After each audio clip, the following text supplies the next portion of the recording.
আমি যখন ছোট্ট ছিলাম খেলতে যেতাম মেঘের দলে। একদিন এক মেঘবালিকা প্রশ্ন করলো কৌতূহলে, এই ছেলেটা নাম কি রে তোর? আমি বললাম, ফুসমন্ত।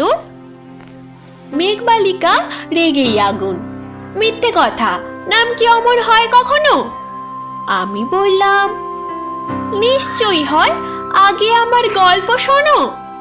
সে বলল, শুনবো না, যা, সেই তো রানী, সেই তো রাজা, সেই তো একই ঢাল তলোয়ার, সেই তো একই রাজার কুমার পক্ষীরাজে, শুনবো না আর, ও সব বাজে।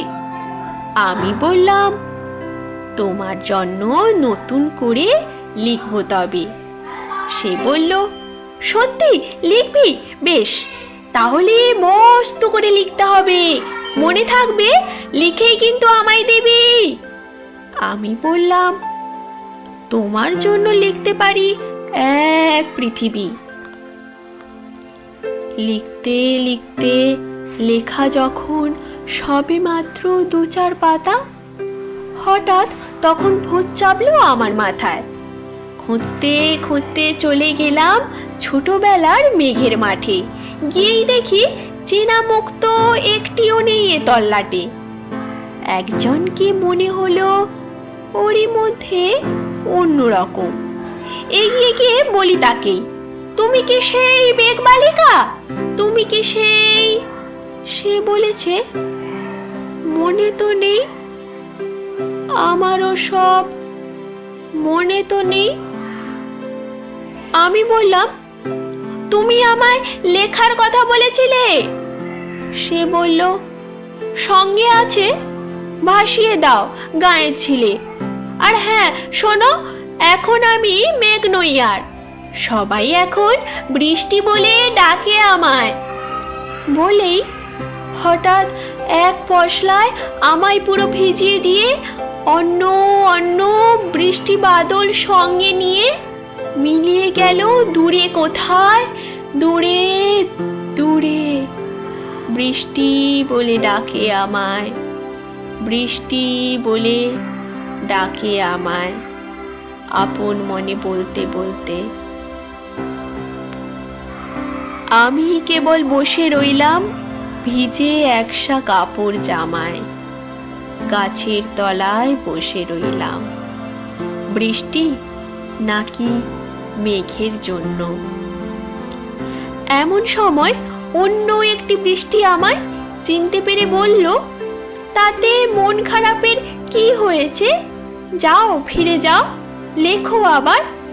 এখন পুরো বর্ষা চলছে, তাই আমরা সবাই এখন নানান দেশে ভীষণ ব্যস্ত। তুমিও যাও, মন দাও গে তোমার কাজে।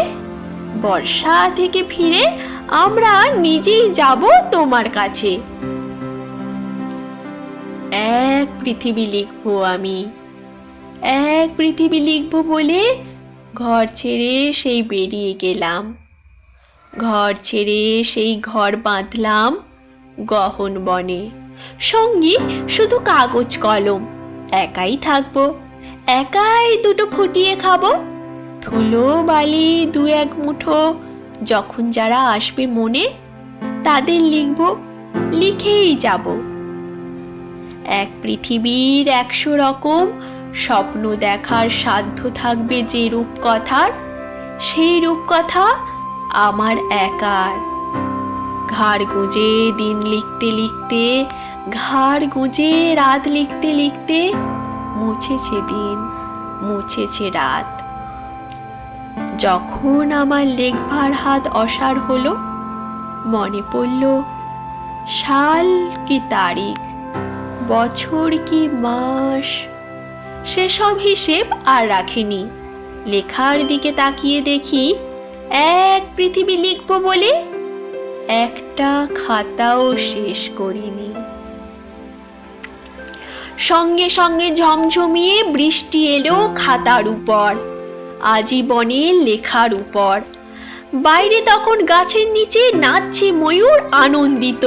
এ গাছ ও গাছ উড়ছে পাখি, বলছে পাখি এই অরণ্যে কবির জন্যে আমরা থাকি। বলছে ওরা কবির জন্য আমরা কোথাও, আমরা কোথাও, আমরা কোথাও হার মানিনি।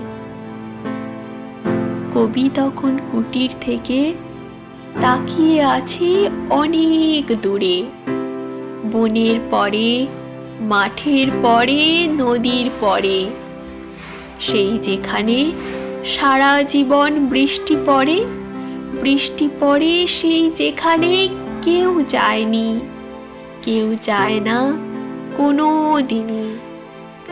আজ সে কবি দেখতে পাচ্ছে সেই দেশে, সেই ঝর্ণা তলায় এদিক ওদিক ছুটে বেড়ায় সোনায় মোড়া মেঘ হরিণী, কিশোর বেলার সেই হরিণী।